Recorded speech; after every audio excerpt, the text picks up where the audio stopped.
Magandang araw mga kagabay, ngayon po ay May 21, 2024, araw po ng Martes.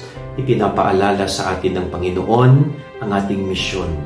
Tayo dapat ay naglilingkod at hindi pinaglilingkuran.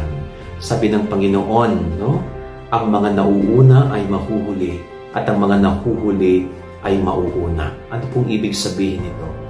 Kapag tinalikuran natin ang ating sarili upang makapaglingkod sa iba, tayo ay magiging kalugod-lugod sa Diyos.